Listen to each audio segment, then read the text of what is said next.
Hey, LinkedIn, and welcome to Business Unusual. This is a live show where we talk about coronavirus and the way it is impacting the way we work and the way we live. I'm Susie Jackson. I'm an editor at LinkedIn, coming to you live from my home in New York City.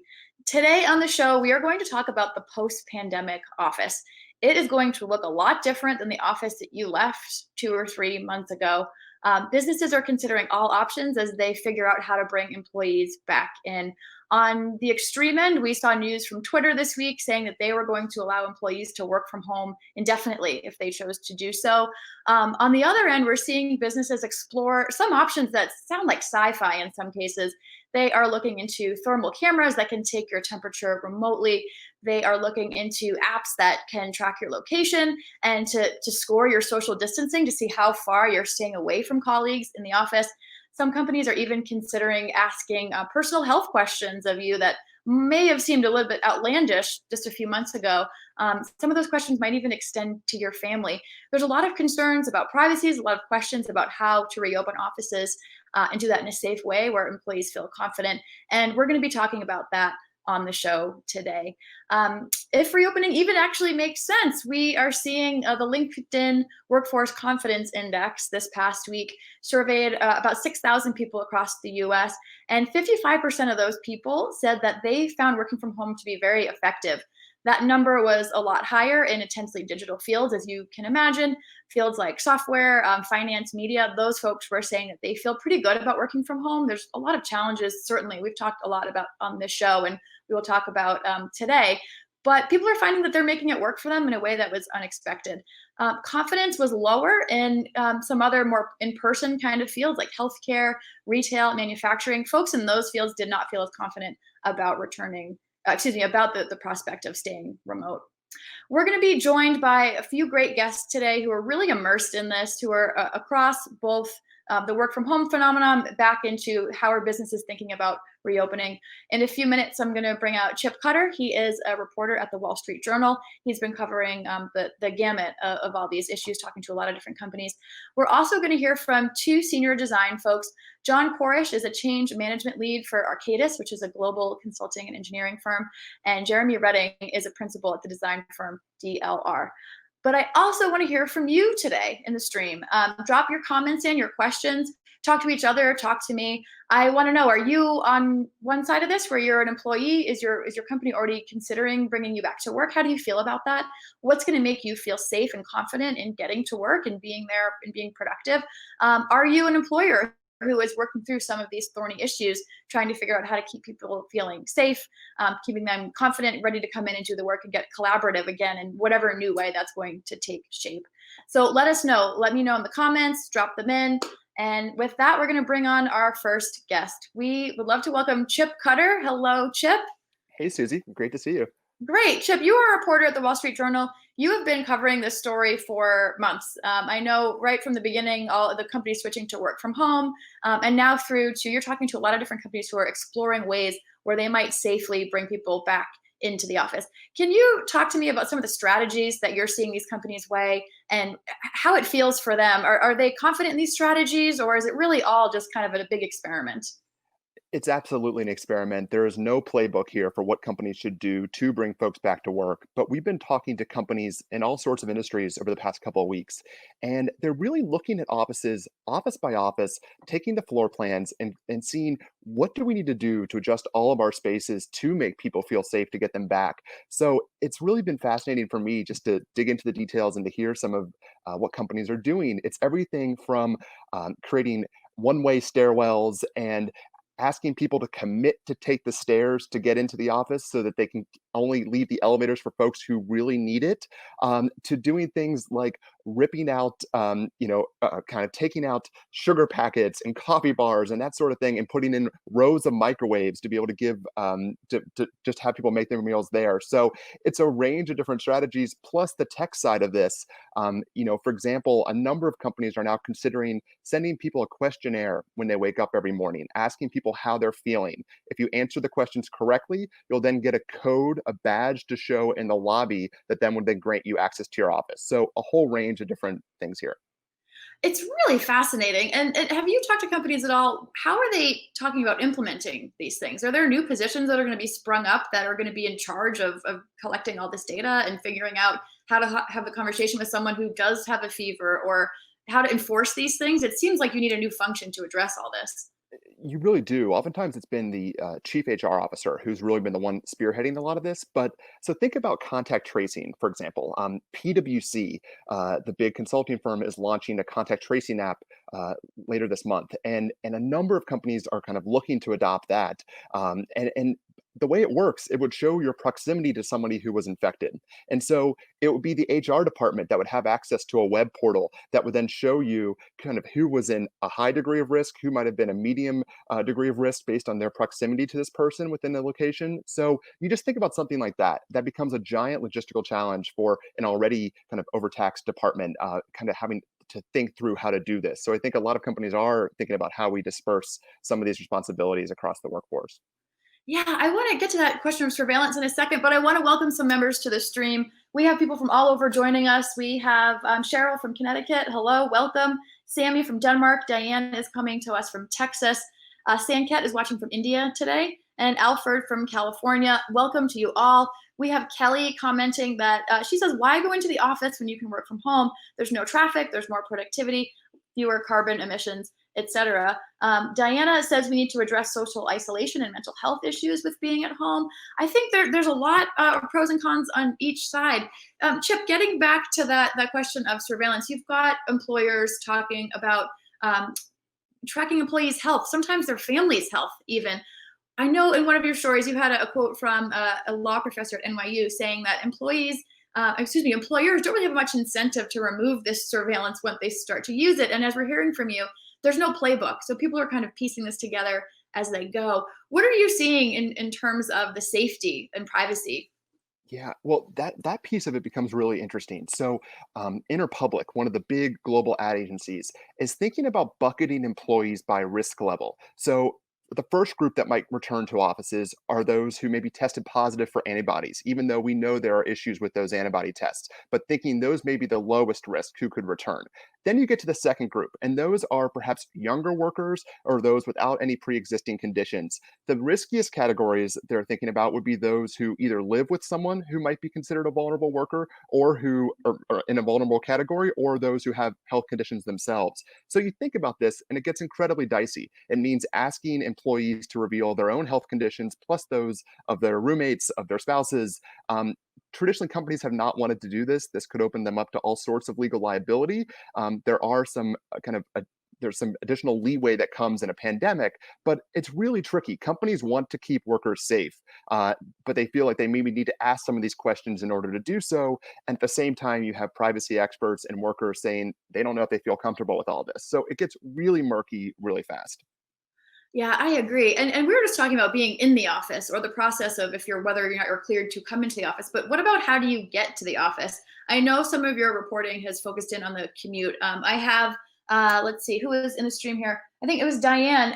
Excuse me, Joanna was saying that she believes the New York City subways are going to be an issue for safety. I think that's something we're seeing a lot in New York, maybe less so in other places where you have a car commute and you're driving solo. Talk to me about that. The commute piece seems really big. The office piece is huge as well, but how do you even get there to get to the office where everything's been so thoroughly thought through? It's the key question, and this is something companies like Squarespace, for example, the big website maker, have said there's just no way we can bring people back until we figure out the commutes. And traditionally, employers really didn't think that much about how people got to the office. They were more concerned about what happened in their doors. But so companies are starting to do a couple of things. Some are beginning to launch their own private coach bus pools. New York Presbyterian Hospital did this in late March. They started 30 bus routes throughout New York to get essential medical workers to the hospital so they could bypass the subway and public transit. You see other companies now looking to that model. Some companies are thinking about returning benefits like the company car, giving people an allowance so they could either rent a car or perhaps lease or buy one to get to work that way, thinking that having your own car might be a lot safer to get to the office versus taking a bus or a train. Again, there's an expense here, though, and this comes at a time when a lot of companies want to cut costs. So I think the commute really is emerging as one of the real kind of barriers to getting folks back to work because a lot of workers will just say we feel uncomfortable getting on crowded public transit when we don't know if people around us will socially distance or wear masks. Yeah, and we have Reed in the stream joining us saying that he thinks that the commute creates a necessary separation of work and home. He is on video meetings all day long, one after the other after the other. He says it's pretty rough. I think that that's also kind of the mental health aspect of a commute too. I mean, it's pretty fraught now thinking you're going to get on a public transportation system, and like you're saying, you're not sure if people are being as cautious as you are. But there is something nice about people's commutes too, so they're kind of missing that as well. Well, that's it. We listen to podcasts, we read the news. It becomes that time to kind of get ready for the day. And some companies are thinking about even asking visitors how they get to offices. So one of the big office check-in software companies is rolling out a tool to ask how you arrived that day, and saying, did you arrive via public transportation or did you get here via car, which could determine whether we grant you access to the office any farther. And so you see companies trying all different approaches to try to figure this out. But I do think in cities that really dependent on public transportation, a number of employers are saying it's just going to be really difficult to bring folks back. That we know the commute is going to emerge as the real issue, and the elevators. So think about a skyscraper in New York. How do you get folks to the 50th floor if they have to ride in an elevator? A number of companies have said we can only allow one person at a time in our elevator. Discover, the big credit card company, has said this, Squarespace, and others. And so what do you do there? And so some companies have modeled this out and said it might take 2 to 3 hours to get all of our people up to the office if we can only go one person per elevator at a time. Again, you start thinking through the logistics of all of this, and it's just incredibly complicated. Yeah, that was actually I took an operations management class in undergrad, and that was one of the units we did was a case study of a company whose employees couldn't get to their desks in time because the line for the elevator was too long, and they had everything they had to implement using the service elevator, staggering times. It's kind of wild to me to see this happening in real life. If you're just joining us now, this is Business Unusual. This is LinkedIn's live show where we talk about coronavirus and the way it's impacting the way we work. We have Chip Cutter with us right now. He is a reporter at the Wall Street Journal. Chip, I'm going to ask you one more question before you go. Throughout your reporting, what is one example of the thing that surprised you most, the most extreme, the most experimental option that companies are looking into for bringing employees back safely? Well, I would never have put on my return to work bingo card that microwaves and kind of cafeterias were going to become a key issue here. And so one of the big ad agencies, McCann and has offices in New York and elsewhere. They are known, like a lot of tech companies, they have their own beer, they have make your own omelet stations in the cafeteria. These are really perks that are part of the office. All of that is shut down now for the rest of 2020. The office gym and showers are closed. And what they've done instead is they've expanded kitchens on every floor of the office and just brought in rows of microwaves with the idea that you should pack your own lunch, bring it into the office, and heat it up with wipes and disinfectant next to all of the microwaves to avoid finger contamination, as the company has said. So that is something I would not have put microwaves as a solution to this, but it's something that companies are thinking about. Oh gosh, the social dynamics around everyone cleaning up after themselves and microwaving certain smelly foods is going to be a whole other episode, I think we'll end up doing in the future. Chip, thank you so much for joining us. We look forward to your continued reporting across this. We know things are going to be changing and seem even more extreme day by day. So we're really glad that you could come and share with us. Thank you. Thanks, Susie. And I wanted to jump into the stream really quick before we bring our next guest on. We have Lynn, who is suggesting overnight cleaning every night in offices, access to Clorox wipes, and effective treatments. Caroline says she works for the federal government. She's not ready to go back to work. Hopefully she can work from home until she retires at the end of next year. So Caroline, maybe for the next 18 months or so, you can stay home before you have to retire. That might be nice. That's good that that works for you. I hope that's an option. But for the people who do have to go back to work, I want to bring on our second guest. This is John Corrish. He is a change management lead for Arcadis, a global consulting and engineering firm. He is also among the leaders for Arcadis's internal program called the Safe Return Initiative in North America. John, thank you for joining us. Susie, excited to be on Business as Unusual. Tell me, the SAFE initiative for Return in North America. I know you're down in Atlanta. Your office is one of the first wave of Arcadis to come back into the office. So not only are you trying to figure out these systems, you're actually going to be a guinea pig in them too. Can you tell me a little bit about the initiative? Yeah, so our Safe Return Initiative is looking at a phased approach for bringing our employees back into the office that want to come to the office, right? We we never closed offices, but we want to have that safe space for them to come back as we work through the phases of this, and following guidance and other things from local and government agencies as well too. And so we've been in the era of the open office for the last at least a decade or so. The trends come and go. Maybe the pendulum was already swinging back against the open office, but what do you think about the near-term changes that need to happen? We have a lot of workplaces that have communal spaces, that have desks where people are very close to each other. What's going to need to change rapidly? So as an organization, a global organization that runs the gambit of different kinds of setups in the offices, right? The main priority is making sure that it's a safe place for our employees to come back. So following the social distancing guidelines, making sure that there's, in some instances, open areas for folks to, collaborate as we come back to the space. But it's different per office and different per space, and consulting industries too. You've got business lines that are different too. So as the previous guest talked about, you really have to look at each office individually and what they do. So that's where some of those real challenges come in as well. And you've dealt with some of these challenges before, maybe not on this scale, but I know that you've worked through both SARS and H1N1. Are there parallels here with what you saw about how businesses responded, and being a change management expert, how people are responding? How are they feeling confident? What do you need to put in place to get them feeling safe to come back into work? So that's just it, right? Making sure that staff feel safe is our main priority. Health and safety is our main priority of our staff, our clients, right, and the communities. So communicating with your staff, communicating on the why you're doing things. And is there parallels? I don't know if you could say that there's a parallel between this global epidemic and some of the other ones. There's obviously some of the same concerns as someone in change management and a background in behavioral psychology. You run through the gambit of emotions when these things happen, right? So as you communicate with staff, as you communicate with teams and make sure that they have the ability to communicate back with you, it's a two-way street, right? And take that information back. That's where some of those biggest impacts happen. Thank you, John. We have a question from Stacy in the stream. She wants to know, with offices looking to change their layouts to make team members feel comfortable, do you think that companies will be looking to downsize office spaces moving forward due to the ability to be more productive and effective from home? I mean, so the reality of it is we do have a lot of staff and folks in not only our company, but lots of companies that are now seeing that there is the ability to work from home. So, moving forward, we have teams that look at that, and I know other companies do too. So from my personal perspective, we'll have to see how this pans out as we get through and see what kind of staff do come back to the office and they have that safe return and have the ability. So time will tell. I know that's not the best answer, but as more that we get the information from staff and the more we see how it works, then I think we'll have a better ability to adjust and look at that. Yeah, and knowing some of the things that people do enjoy about being in the office, we have someone in the stream here talking about enjoying the ability to bump into people in the hallway. So that's something for this person who that really makes them feel good about coming to the office. It helps them be creative.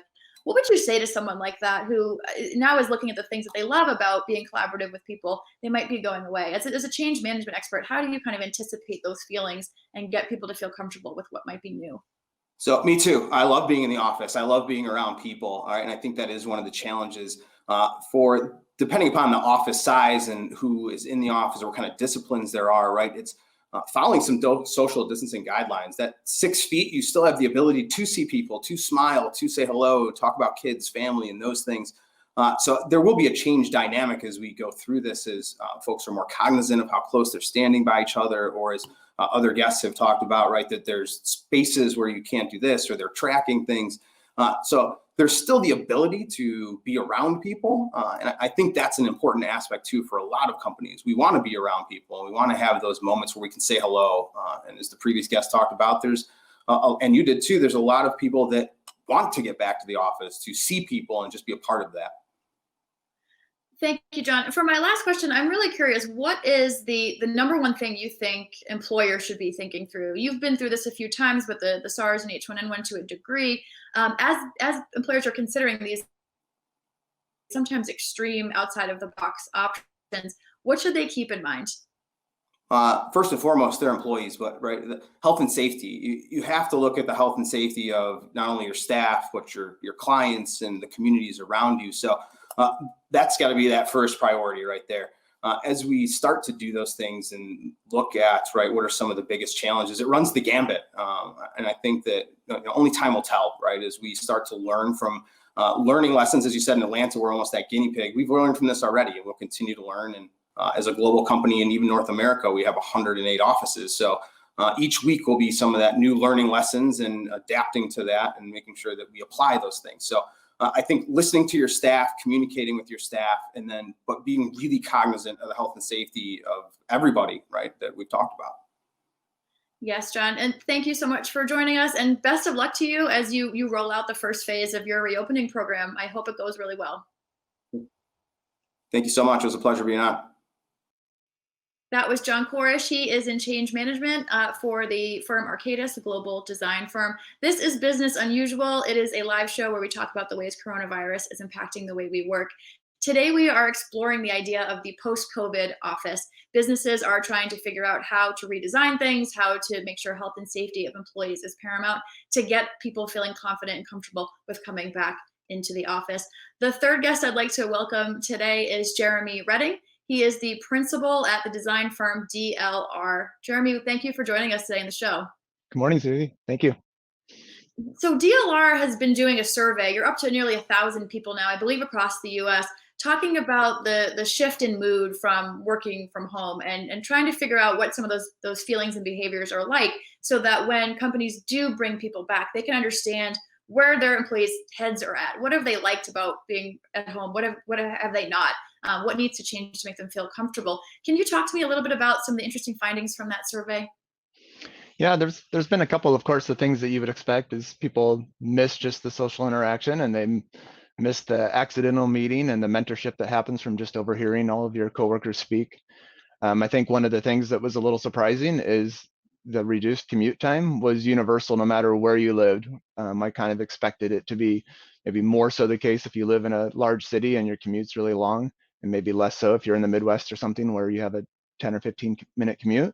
But we found that that's true across the board with a difference of maybe 1%, which was kind of a surprise to see. And of course, a lot of people are finding that they're spending more time with their family, they're cooking more, they're hanging out, and able to do some of the social things they haven't been able to do like they used to in a long time as well. So benefits to both sides for sure. Yeah, and I think a lot of our viewers, like myself, are working from home and probably know intimately what they don't like about it. But what did you find in the survey?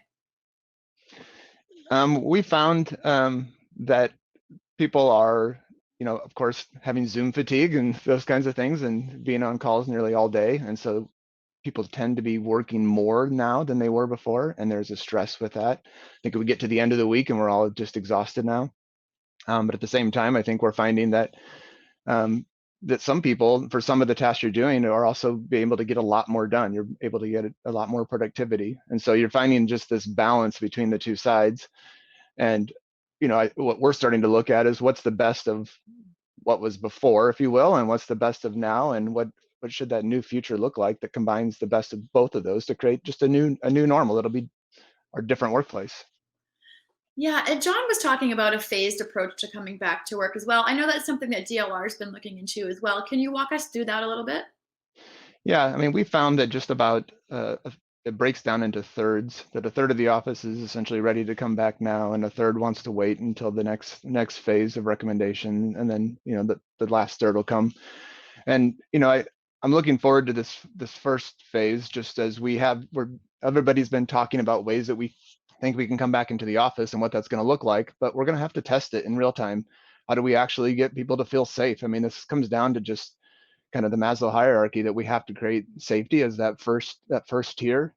And some of the things that we're looking at, in fact, I've got here an air quality monitor in my house, as we're trying to understand what the difference in air quality in your house is compared to what it is in your office, so we can start to help make the case that all the data is transparent. What's it look like in our office? How can I ensure people that the space has been cleaned and the air quality is good, and that if you come back, if your home is your first safe place, that the office is the second safest place that you feel like you can be. And once we've set that level, then I think people are going to be more likely to engage in the social and collaborative interaction that we all love so much. Yeah, so that first safe place, the second safe place, and of course we talked with Chip earlier about how do you get from one to the other, the commute. That's another thing that we'll have to tackle Doreen is in the stream telling us she doesn't feel comfortable being that close to other employees when she comes back. Maybe she's not in that first wave of people. Lisa says coming back should remain optional. So we're hearing opinions from across the spectrum. I know some folks who have maybe poor Wi-Fi or no Wi-Fi or lots of children or lots of demands may be excited to come back in. But when they do come back into the office, what is it going to look like? I think a lot of us are seeing images on social media of basically salad bar sneeze guards put up between treadmills at the gym or between desks. Can you talk to us a little bit about some of the things that DLR is anticipating might be true in the short term? And then I also want to get to the long-term future thinking in a minute. Yeah, so I think initially we're going to see some of the things that you're talking about. Everyone's trying to figure this out, and meeting rooms are going to be half the amount of people that they used to be, and we're going to not be able to have the same coffee service and kind of water cooler type talk that we used to in the same way. And of course, the desking area will be less dense than it was. That's okay, because we think, like I said, only a third will come back the first round anyway. I think what will probably happen is you're going to see when you enter the building is going to be the most difference, that we're going to have to make sure we kind of course, checking people's temperature and lots of different ways. And once that happens, and hopefully if we take care of it right at the entry, then when you're in the office, that's already been done, and you can move around as you would before, more so it feels more natural. I think some of the other things that we're going to see, of course, is have to figure out the commute part, which we talked a lot about. Getting people to and from work, and how do you bring in, we used to, of course, have a lot of our clients come into the office. What does that process look like, and how do you make it feel natural? And then lastly, we're all used to now talking on video meetings, and if only 30 of your coworkers are there, it doesn't necessarily work to meet in person. And so are we actually all sitting at our desks still on video calls for a good portion of the day? Yeah, that's something I've been thinking a lot about. If there's staggered work times, or if there's waves of people coming in, that's a whole other thing to sit down and think through. What does a meeting become? And is it better? Is it more productive? Is it less? I think we'll see when we get there. So it sounds like the initial concern clearly is health and safety, is the temperatures, is making sure things are clean, making sure people know that they're clean and feel confident. But then tell me a little bit about, fast forward a few years, things are going to change rapidly. Right now, we're going to get some things right and some things wrong. But I know that I saw DLR had put together some thinking of the future of the post-pandemic office. There's some interesting things there that to me look expensive to implement. The digital displays talking about what the air quality and the location of your different coworkers on different floors or throughout the building. Cubicle walls that kind of come up or down depending on how much privacy you want. Up would indicate you want some quiet time. That's something that would have been nice before the response to the pandemic. Tell me a little bit about those things. Are they just the natural evolution of office design, of the pendulum swinging back on open office, or are there going to be some really significant changes here because of this pandemic? Yeah, I think what we're going to find is that exactly the things that you're mentioning, that technology becomes just more and more integrated, but in a very transparent way. That the door when you walk in the morning will just open. It'll know you're there. You won't have to hit elevator buttons.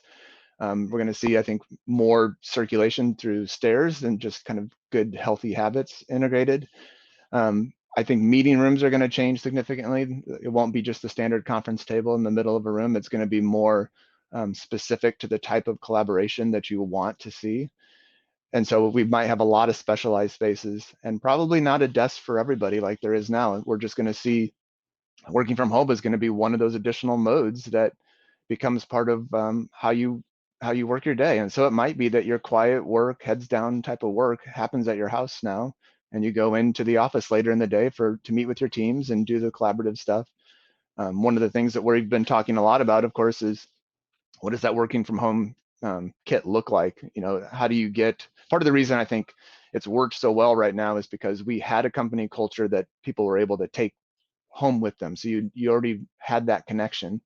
As you're hiring new people or bringing new people on, it becomes more important. And how do you bring that company culture into their homes? And so we start to look at ways in which that culture connects. Is it playlists that you share with your coworkers? Is it a certain type of desk that you're sharing? All those kinds of things. And so I think that's the biggest change, is your home becomes an extension of your office now.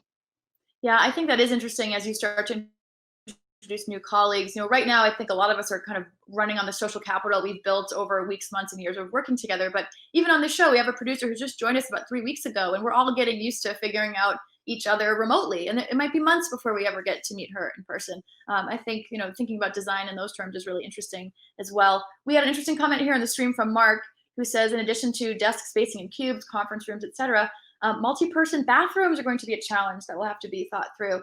What do you think about that? That's a very essential need. We haven't talked about it, but that's a big one. That's a little bit harder to just put a one-way sign on. Yeah, I mean, we're already starting to see, in more like you see at the airport, where you don't necessarily have to touch handles to walk into restrooms. I think that is absolutely true. And we already saw a big push towards single stall, all user restrooms anyway, being integrated into a lot of offices. I just think we'll see that probably expand very much into everybody's workforce, not just, in the tech companies and those kinds of places that it started. Well, coming back to where the bathrooms may be a little more private, the work from home setup. Jeremy, I know that you have some tips I want to pull up for everyone who still is working from home. We're not quite ready to get back to the office yet. What are some things people can be doing to spruce up their space? They've been in this zone for a while now. Maybe things are set up ergonomically correct. Maybe they're not. What are some easy things that people can do to make their space both more productive for them, but maybe feel a little bit better, keep that mental health in a better spot if we're doing this for a long time? Yeah, so I mean, we've broken this down into a few different aspects, but I mentioned the connecting with your company culture. I think that's really important to figure out what that looks like. Is it wearing matching socks, or is it sharing a podcast with the rest of your coworkers? We leave a lot of Teams channels open where we can just share different thoughts throughout the day. It's really important to add a plant, some sound. I mean, the nice thing is that we actually can do some things in your home that you weren't able to do. We've talked a lot about what's the smell that you want to have, the incense that's in your house. And of course, you're able to take a walk a lot easier just to get outside real quick and just connect with your teams. We've started a lot of virtual coffee in the morning, that kind of thing, or still doing happy hours. I know a lot of people have gotten used to a Zoom happy hour now and then, but it's important to continue to connect in non kind of meeting scheduled ways, just in more social open connections, just to maintain that connection to your company and to each other. Yeah, it sounds like there's a lot of little small things at this point. We're through the beginning of it. Maybe you have a desk chair, maybe you have a desk, but the scent, the plants, the taking a walk, the connection part. Now it's kind of time to look at the more nuanced things. I think that's a nice reminder for everyone. Jeremy, thank you so much for joining us today. It's been great having you. Yeah, I appreciate it. Great conversation. Thank you. Thank you. Take care. And thank you to all of us in the stream as well. There's been a lot of great questions and comments. Not all that we got to, but I want to say that Sana says that she knows that for many of us, the last several weeks have been heightened feelings of concern and uncertainty around COVID-19 and going back to work. Right now, I think we should all be focused on how we can continue to serve our communities in these challenging times while also being part of the solution in our businesses. I think from our guests today, we've heard that no one actually has the solution yet. So I think that's a great point that Sana makes about being part of it as a community. And we hope that you will continue to be part of this business unusual community as we tackle this topic and others as COVID-19 keeps changing the rule book about everything we've known about how business operates and how we're living our lives. Catch us back here from the LinkedIn news page on Monday at 12 Eastern. We're here for you 5 days a week. Thank you so much for joining and stay safe.